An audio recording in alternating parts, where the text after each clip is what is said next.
Hello बच्चों, तुम लोग को पढ़ा रहे थे क्लास 12 में बायोमोलिक्यूल। ठीक है, उसमें आज बात करते हैं बेटा एमिनो एसिड्स के बारे में। बेटा हेडिंग दो, एमिनो एसिड्स क्या है। ध्यान दो रे बेटा, एमिनो एसिड्स क्या है। एमिनो एसिड्स क्या होता है समझो। पहले मान ले एक कार्बन का 4 बॉन्ड, तुमको मालूम है एक कार्बन का 4 बॉन्ड होता है, कोई दिक्कत नहीं। इधर होता है बेटा कार्बोक्सिलिक ग्रुप, इधर होता है एमीन ग्रुप। ठीक है, और यहाँ एक होता है H, और यहाँ एक R होता है। यही R जो होता है बेटा वेरिएबल ग्रुप होता है। यही R क्या बताओ, ये आपका क्या है, वेरिएबल ग्रुप है। R का वैल्यू अलग अलग होते रहेगा। R का फॉर्मूला तुमको मालूम है, R क्या होता है, एल्काइल ग्रुप होता है। ये आपका एल्काइल ग्रुप फार्मूला क्या होता है बताओ, CnH2n+1। इसी बोलते हैं एमिनो एसिड। एक तरफ क्या रहता है, कार्बोक्सिलिक ग्रुप रहता है, ध्यान देना बेटा। एक तरफ वो रहता है कार्बोक्सिलिक ग्रुप जो एसिड से आपका, एक तरफ रहता है एमीन ग्रुप, NH2 बोलते हैं एमीन। एमीन ग्रुप रहता है जो आपका क्या बताओ, एक बेस है, और इस तरह क्या है आपका एसिड। एक्चुअली में बेस ये होता है, लुईस बेस होता है एक्चुअली में, लुईस बेस। लुईस बेस का मतलब होता है जो पेयर ऑफ इलेक्ट्रॉन डोनेट करे। तो तुमको मालूम है कि यहाँ देखो एन के पास कितना होता है, टर्मिनल 7 होता है। कितना लिखते हैं हम लोग, 2 5 इसके पास इलेक्ट्रॉन है। तो 5 में देखो तो ये एक कार्बन से बॉन्डेड है और 2 हाइड्रोजन से बॉन्डेड है। फिर भी एन के पास क्या है, एक लोन पेयर। एक लोन पेयर मतलब 2 इलेक्ट्रॉन को बोलते हैं एक लोन पेयर। तो बॉन्ड बनाने के बाद इसके पास लोन पेयर बचा है, तो ये लोन पेयर किसी को डोनेट कर सकता है। इसलिए एक तरह क्या है, लुईस बेस। लुईस बेस का मतलब होता है डोनेटिंग पेयर ऑफ इलेक्ट्रॉन, और लुईस एसिड का मतलब होता है एक्सेप्टिंग पेयर ऑफ इलेक्ट्रॉन। और कोई भी मॉलिक्यूल्स का सेंट्रल एटम बॉन्ड बनाने के बाद उसके पास इलेक्ट्रॉन बच जाता है तो हमेशा वो लुईस बेस होगा। और सेंट्रल एटम कौन होता है, जो सिंगल होता है। तो NH2 में N क्या है, सेंट्रल एटम को सिंगल है, वो लिख लो।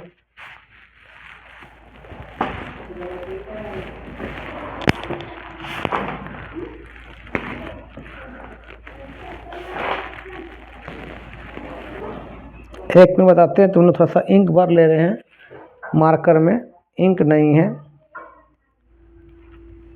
अब बात करते हैं बेटा एमिनो एसिड का क्लासिफिकेशन। एमिनो एसिड कितने तरह का होता है, इसको लिखो ना पहले।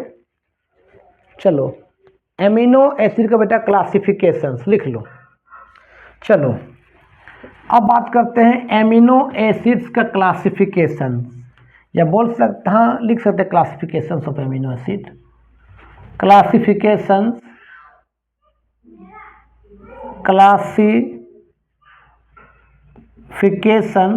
ऑफ क्या बेटा, एमिनो एसिड्स। कि एमिनो एसिड को किस तरह का होता है, या कितना तरह का बांटा गया है बाबू। एक होता है बेटा न्यूट्रल एमिनो एसिड्स, ध्यान देना, neutral amino acid. Neutral amino acid में बेटा आपका equal number of acidic group रहेगा और equal number of basic group रहेगा। मतलब यहाँ दोनों का रेशियो आपका एसिडिक ग्रुप और लुईस बेस जो रहेगा उसको लिख दिए basic group, both are same, या इक्वल नंबर, दोनों क्या रहेगा बताओ, क्या रहेगा, इक्वल नंबर में रहेगा। तो उसको बोलते हैं बेटा क्या, न्यूट्रल एमिनो एसिड। जैसे एग्जांपल में आपका ये आपका ग्लाइसिन होता है, ग्लाइसिन, आपका वेलिन, आपका एलानिन। इस समय जितना एसिड रहेगा उतना बेस रहेगा। ऐसा भी हम स्ट्रक्चर ये बना रहे थे, ये मान ले सी है, इधर आपका कार्बोक्सिलिक एसिड से और यहाँ पर क्या बताओ ये H है, यहाँ बेस था क्या बताओ NH2, और यहाँ पर R की जगह पर लगा देंगे H। तो इसका किसका होता है, ग्लाइसिन का हो गया था स्ट्रक्चर। देखो ग्लाइसिन क्या है बता, तो इक्वल नंबर ऑफ, एक एसिड है तो एक बेस है, तो equal number of acid base है, तो इसको बोलते हैं क्या, न्यूट्रल एमिनो एसिड्स। लिख लो। चलो जिस अब एक आता बाबू, दूसरा आता है acidic amino acid. Acidic amino acid का मतलब क्या होता है बेटा, जिसमें एसिड ग्रुप ज़्यादा हो, इसमें क्या होगा, एसिडिक ग्रुप ज़्यादा होगा। एसिडिक ग्रुप बेटा क्या होगा, ज़्यादा होगा, और बेसिक ग्रुप जो होगा NH2 ग्रुप जो होगा कम होगा। ठीक है, तो इसको बोलते हैं क्या बेटा, एसिडिक एमिनो एसिड। इसका एग्जाम्पल है आपका एक एस्पार्टिक एसिड, एस्पार्टिक एसिड। दूसरा तो बेटा ग्लूटामिक एसिड, ग्लूटामिक, तो स्पेलिंग देख लेना अगर गलती होगा तो। ग्लूटामिक एसिड, इसका स्ट्रक्चर होता है बाबू, दिखा देते हैं, मिटाते हैं इसको ना।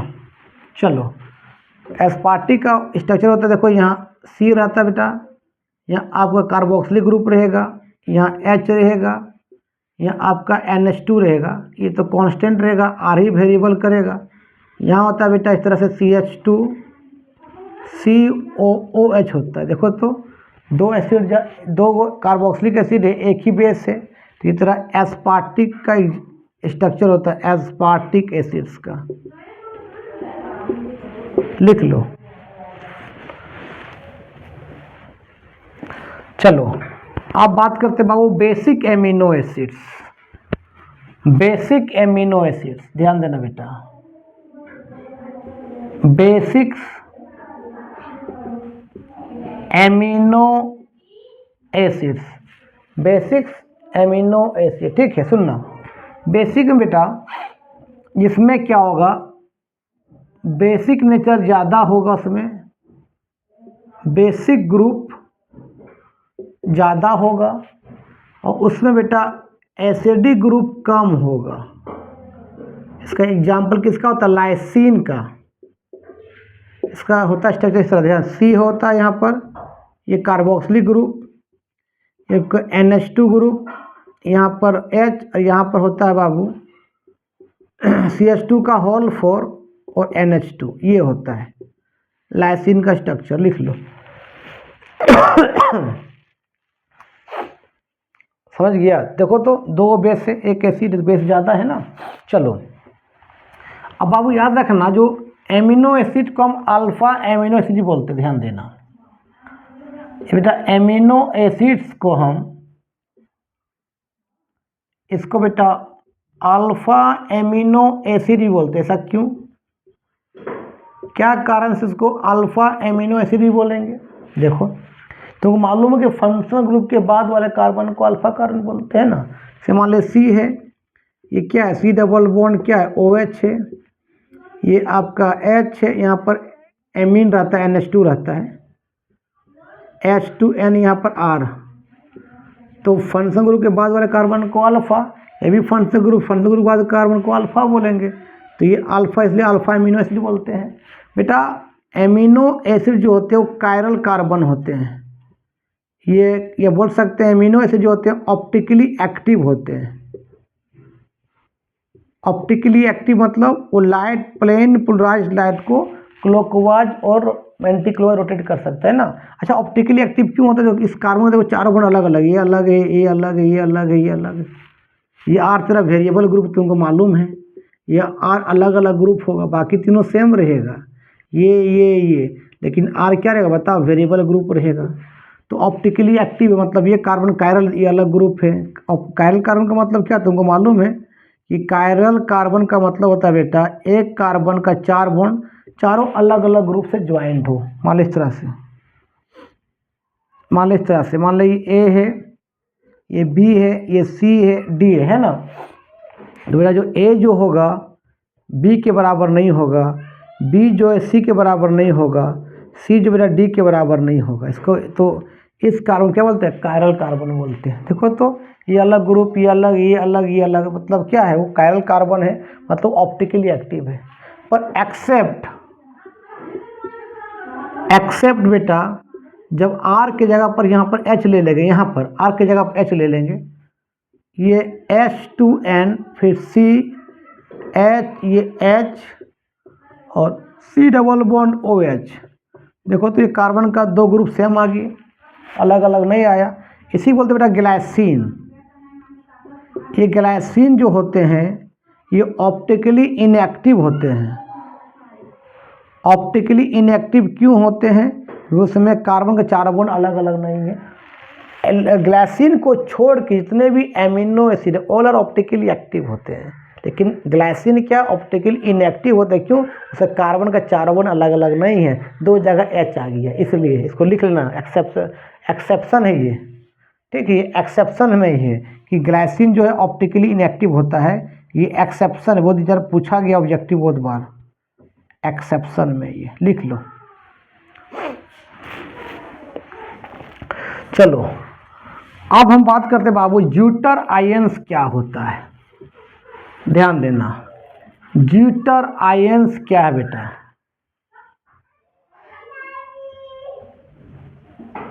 ज्यूटर आयंस क्या होता है समझो पहले। मान ली अमीनो एसिड बेटा ये मान सी है, ये R है, ये आपका कार्बोक्सिलिक ग्रुप है, ये H है, इधर क्या बताओ बेसिक ग्रुप है NH2 है। तुम पढ़ा था क्लास 11 में इक्विलिब्रियम चैप्टर में ब्रोंस्टेड लोरी एसिड बेस। ब्रोंस्टेड कहता है कि जो H प्लस देगा वो एसिड होगा और जो H प्लस लेगा वो बेस होगा। तो ये H प्लस देगा तो बेस क्या करे, H प्लस को ले लेगा ना भाई। मतलब ब्रोंस्टेड कहा था कि जो एलिमेंट H प्लस लॉस करेगा, लॉस ऑफ H प्लस, जो लॉस ऑफ H प्लस जो करेगा वो एसिड्स होगा, और जो H प्लस वो क्या करेगा बेटा, गेन करेगा, गेन ऑफ क्या H प्लस बेटा क्या होगा बताओ, वो बेस होगा।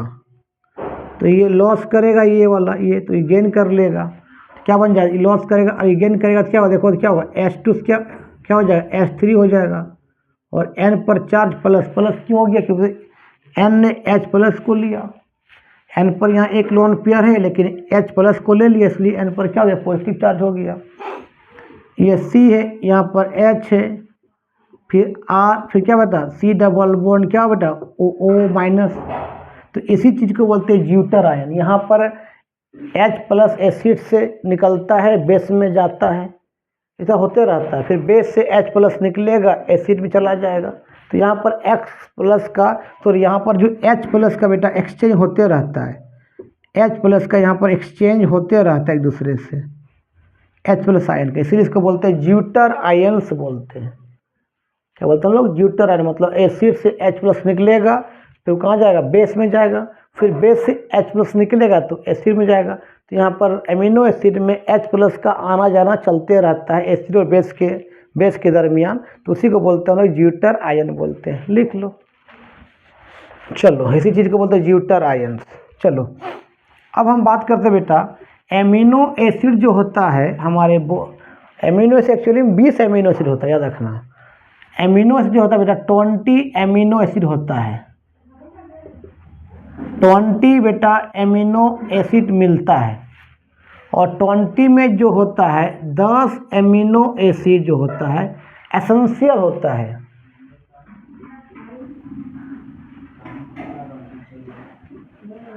दस एमिनो एसिड क्या होता है, एसेंशियल एमिनो एसिड होता है, जो हमको खाने से मिलता है, बढ़िया बढ़िया खाने से मिलता है, एसेंशियल एमिनो एसिड। जैसे आपका ग्लाइसिन,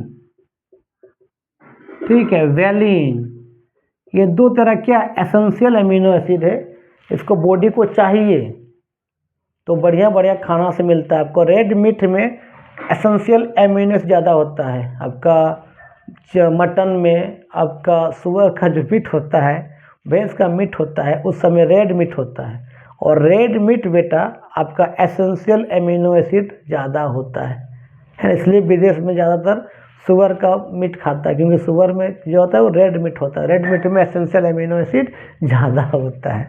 माइंड मत करना, रियल बात है, ठीक है। और बेटा 10 जो होता है, ये 10 जो एमिनो एसिड्स होगा बेटा, ये नॉन एसेंशियल एमिनो एसिड होता है, non essential amino acids, non essential amino acid. जो ये एमिनो एसिड ऑलरेडी हमारे बॉडी में मौजूद है, ऊपर वाला दे के भेजा है, उसको खाने से नहीं मिलेगा, वो अपने आप बॉडी में है, उसकी तुमको चाहिए नहीं बाहर से, ठीक है। जैसे आपका ये हो गया नहीं ग्लाइसिन नहीं होता यहाँ, ये लाइसिन होता है बेटा, गलती हो गया, वेलिन और लाइसिन, लाइसिन ये आपको खाने से मिलता है, और नॉन जो हमको बॉडी में पहले से प्रेजेंट है, वो बाहर से नहीं चाहिए। जैसे आपका ग्लाइसिन हो गया और एलानिन, एलानिन ये और एग्जाम्पल होगा, 2 एग्जाम्पल काफ़ी। तो एग्जाम में पूछेगा कि एसेंशियल एमिनो एसिड क्या है, तो बोल देना सर वो एमिनो एसिड जो हमको खाने से मिलता है। तो आपको कौन कौन होता है, एक लाइसिन और क्या होता है वेलिन, ये एसेंशियल है, खाने से मिलेगा, ठीक है। और नॉन एसेंशियल जो बॉडी में पहले से मौजूद है, हमको बाहर से नहीं चाहिए, इनटेक नहीं करना होगा, बाहर में अंदर में पहले से मौजूद है। कौन कौन बेटा, ग्लाइसिन, एलानिन और भी होता है, ठीक है, लिख लो। चलो ये समझ में आ गया एमिनो एसिड्स के बारे में।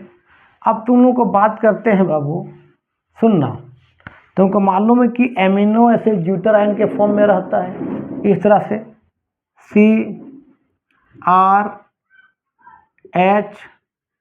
C डबल बॉन्ड क्या बेटा O माइनस, या क्या होता है बताओ H3N पर प्लस, इसको क्या बोलते हैं बताओ, ज्यूटर आयन बोलते हैं, ज्यूटर आयन्स बोलते हैं, ठीक है। अब सुनो बेटा, अगर इसको हम ध्यान देना, अगर रख देंगे एसिडिक मीडियम में, इसको एसिडिक मीडियम में,